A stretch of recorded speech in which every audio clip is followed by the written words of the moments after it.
everyone, welcome to Brandon Woodworkers Club. Ready to build something awesome together? But it's another investment, and we can have a decision by the club if we want to do that. And it's about 2.5, 3 hours of taking apart and putting together time, and I've done it twice so far. It's a lot of fun. The chip exhaust port on the back here is set up to accept a 2.5 or a 4-inch hose. It is not intended to go to your shop vac. It will overwhelm your shop vac. It's got a fan that blows the chips out, and most shop vacs can't keep up with that. A dust control system, if you have one, works wonderful. Otherwise, you can just put it in the driveway and shoot it out and sweep it up when it's over with. Blow it in those big bags. Yep. Well, if you use mine, just pull it out with the side yard. Yeah. That's what I do with my 25-inch Woodmaster. I just let it go in the driveway because it would fill up my dust collector in about 3 seconds. So just be aware that if you're going to borrow it, be aware that you're going to have to deal with what it spits out. Now there's several rules. There's about 12 rules for using any planer. And the first 10 rules are no metal in the wood. That's rule number 1, 2, 3, 4, 5, 6, all the way up to 10. No metal in the wood. So if you're going to be surfacing reclaimed wood or Jim's flooring from his house, which has cut nails in it every now and then, it's all Jim's fault. Be aware. Once the metal hits the blade, you ruin the blade. And then you'll have to wear a dunce hat for the next club meeting if you turn it in with a damaged blade. Maybe more than one meeting. Now, let's talk about using any kind of planer. It's important to know about your grain direction. So I took a magic marker and just marked this piece of oak with the direction of the way the grain is going. So we're going to feed through the planer in this direction, and the blade is turning this way, so it helps pull it through. It's not going the opposite direction, so it's going this way. So when the grain goes this way, that's the right way to feed the wood. If you turned it around and ran it the other way, where it's against the grain, you're going to be peeling up. You're going against the grain, and it's going to want it to damage it and pull it up like a rope. So have that understood, and have your boards, if you're doing multiple boards, laid out in advance. It's just a little trick so that you're less chance of damaging the wood. Otherwise, you'll get tear out. The other thing to pay attention to is the maximum depth of cut, which varies on the width. And there's a gauge. You can put your wood in here, lower it down, and it will tell you based on the width of the wood how much you can take off in a single pass. And the less the better, just from experience. It's you'll have much more success. What I do, I don't think I've ever even used that gauge. I just set it higher than the thickness I know the wood is, turn it on, push the wood through because it's not grabbing it yet, lower it again, try it again, and just keep that rinse and repeat. You go about half a turn at a time. Yeah, and just so you understand, every rotation of the adjustment, which is this handle here, every full rotation is 1/16 of an inch. Every half rotation is a 32nd, and a quarter rotation is a 64. So some people even say just turn it in quarter increments. It's up to you. It depends on the hardness of the wood also. So if you're using white oak or something pretty hard maple, you want to take it real thin passes. You know what I'm talking about. But you know, softer woods, you know, pine and poplar, you can take a little more, but just the thinner the passes, the better. And this has 2 speed settings. It has the number 2 is for dimensioning quickly, and it'll tell you right here how many cuts per inch. 96 cuts per inch for finishing, and then for dimensioning. And then you go to number 1 setting, it twice as many cuts. It slows down the feed tremendously. A lot of people will just use number one just because it's more manageable for the wood going through and back. And this is extremely important to understand that this switch can only be operated when the tool is running. They haven't told us why, but bad things will happen if we don't do that. So, anyone know why? Gearbox. Okay. Gearbox, it might not switch. If you try to switch it over, it may not think in the gear, and then as you start it up, you'll strip the gears. Okay. It's like changing gears in a car without the clutch. Okay. Yes, that can do it. Poorly engineered. Well, they've sold this is probably the most popular Very different. planer in existence. So they've sold an awful lot of them. There's a lot of aftermarket parts for this.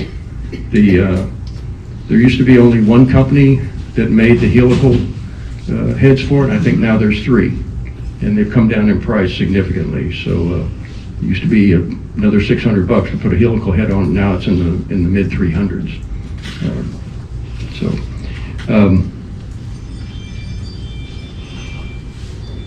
Just going through the switches on this thing, obviously on, off, overload, reset, circuit breaker, the speed switch here. This is the turret stop. So if you're going to be doing a lot of pieces, let's say you want to mill out a bunch of 1/4 inch thick, you can set this at 1/4 inch, dial it down, and it will stop right where this adjustment is, and it'll keep you from overcutting. You can't adjust any lower than that setting. But it's important, if you want to use it, you have to have it at the highest, so you can go lower than that. So it starts at 1 1/4, goes all the way down to 1 3/4, 1/2, 1/4, and 1/8. So just be aware that feature is available. But I've never used that on mine. I like this. I like to measure thickness of my wood. And I just now bought a metric one. Isn't that sad? Hard to find them. No. They're on Amazon. So this is just a little over 3/4. That's what I do. I'll run it through and I'll just be checking as I go. And But those little Wixie gauges is nice too. what's that? Wixie digital gauge to replace that guesstimate. This is cheaper. True. So that's just my preference. What's the shortest piece that you can run through? Well, if you don't care about snipe, which is our next topic, it could be as short as you want it to be. But you will get snipe if you don't take some precautions for it. And here's on this piece of wood, just so happens to have a little bit of snipe on it. So you can run a longer piece of wood through and just accept that the first and the last 3 to 4 inches are going to be unusable, or can be pin blanks for some of you pin makers. Or the way to get around that is to have another piece of wood butted to it as you run it through. So if you're doing, Run it adjacent to it. that works too. The problem is the rollers, the feed rollers, is it catches it. It can have a tendency to pull it up, which can get the wood closer to the cutting head. So if you have it butted up to another one, or you have another one running parallel to it, halfway, and you're splitting the difference, that can solve that problem. Or just take a piece of scrap wood and just run the scrap wood at the front of the back. Other people have talked about using sleds. I don't think they're that effective. Has anyone had good luck with using sleds? Yeah, fine, it's a carrier board. You can put a small piece in and just run it through. Just put a piece of wood on there to stop it from going through. But my question, if it's riding on top of another piece of wood, it's still going to hit that roller and have that Yeah. roller deflection. So from the fine internet research that I did, said the best solution is a piece of wood, scrap wood. Also, a thinner cut on it. A lot of times when you're getting snipe like that on it, you're putting too much pressure on the piece of wood, running it through the rollers. Yep. So if you rollers go pop. into Taking like too big a bite. maybe a 32nd or 16th cut afterwards, you'll feel that snipe right out of it. or if you don't do as heavy the cut to start with. So if you thinner passes through, then it'll reduce your snipe significantly. Yep. Another way around it, if you have the means to attach a sacrificial side, and it can be on both sides, either with CA glue, but then you're going to have something on the side of your wood. If you're going to join it after that, that's a different story. Hot glue. Yeah, hot glue would work. So most of the time, I put up with a snipe, and I just factor that into my material count. I mean, this one obviously was rough sawn, so I'm going to lose a little bit of that anyway. It's just the nature of the beast. One last tip on planing, and I just learned this today, which is pretty sad, and I've wondered why I've had this issue in my shop. If you surface your wood, plane it very close to when you intend to use it, you're going to have better results because of the hygroscopic nature of wood. It wants to swallow up all the moisture in the air, and it grows when that happens, and it grows at different rates for different cuts of the same species. So I'll run a batch through. I'll buy a bunch of rough sawn white oak and run through a batch, and I'll put it in inventory. And then I'm making drawer fronts, and they were precisely done to 3/4 of an inch 3 months ago. How come they're not lining up nicely when I'm making the corners on the doors, putting the rails and stiles together? You need air conditioning. Tell them we only got like $12 in the 50/50, and we'll talk later. You can help, you can contribute. You knew already it was on $12? So I'm kind of embarrassed that I've been doing it wrong all these years. So I'm going to change my behavior. So- Aren't there some kinds of wood that also oxidize and can change color a little bit? Well, you had experience with that with, what was that species? Red cedar, for one thing. Yeah. Aromatic red cedar will do that, and rosewood maybe. Didn't that turn brown on you? Weren't you turning a pin that turned brown? Purple heartwood does that. Yeah. Oh, purple heart, okay. Yeah, there's a lot of woods that will fade over time. However, I bought a piece of Purple Heart, an 8-foot length board 15 years ago, and I have slowly used it up. I've got about this much left, and it's still as purple as it was when I bought it. Yeah, but what does it look like after, if you were to run it through there, would it change the color? Purple heart is one that it reacts more to UV than to oxygen. Yeah. It's been in my garage for 15 years. It Yeah. doesn't see the light of day much. But when I start with a pin blank that's beautiful purple, by the time I've turned it, it's not purple anymore. I don't know why. I've never had that problem. Yeah. David, They recommend minimum length of 12 inches. minimum length of the feed-through, even if you put sacrificial front and front? Yeah, you don't want They're the, sacrificial on it. They're just saying it's minimum feed, that way it catches the front and back rolling. Okay, so if you had a short piece but still had scrap wood front and back of it, it's fine. Right. Yeah, we get a lot of requests through the email address from civilians, for lack of a better word, that, hey, I've got a tabletop that I want a 1/4 inch planed out of it, but it's at a finished dimension. And those that don't understand snipe, we've got to tell them that, no, they want to bring it to one of our members and have them plane it, that those that have a wider, 25-inch plane rod, which I have, but I would never do that. So I send them to someone that's got a surfacing table that, that can do that. And that's Drum sander, but a yeah. better way to handle it. Any other comments, suggestions, experience? Yes. He was first. He beat you. How thin can you plane a piece of wood? 1/8 inch according to the turret here. So I guess you could go lower. I don't know if it'll let you, it probably won't let you go lower than that with the turret stop down there. With the in-feed and out-feed tables, they're not level with the table inside the plane. Is that supposed to be that way, or is it supposed to be level? there's adjustments on it, so you can level the outfeed table, so it's level with the rest of the deck. It's adjustable. That one seems level to me. Going in, running through it. Still seems pretty level. Maybe yours is bad. There's a couple of screws Do on you the have side one? where it attaches. I just got one side of this. Oh, okay. You were enthusiastic about the club getting one. Yeah, no, I got a good deal on one. Check your manual on it. A lot of what you can do about snipe involves getting those tables adjusted just right, and they're not going to be necessarily exactly level. They stretch the board a little going in to help deal with snipe. Your manual will tell you how to work with that, or what you can do to adjust it. Supposed to read the manual? That's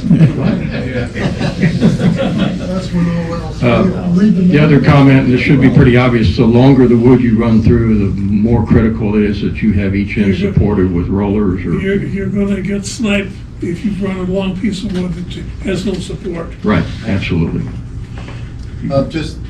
I like the wax. Yeah, Wax it. very good suggestion, and that's right in the manual about keeping the surface waxed. This is brand new, so we got faith in it for now. Do you recommend, Oh, I'm sorry, go ahead. do you recommend, oh, go ahead. There's only one problem. The drive belt is a pain in the ass to change. I've changed a couple myself. It is a pain in the ass.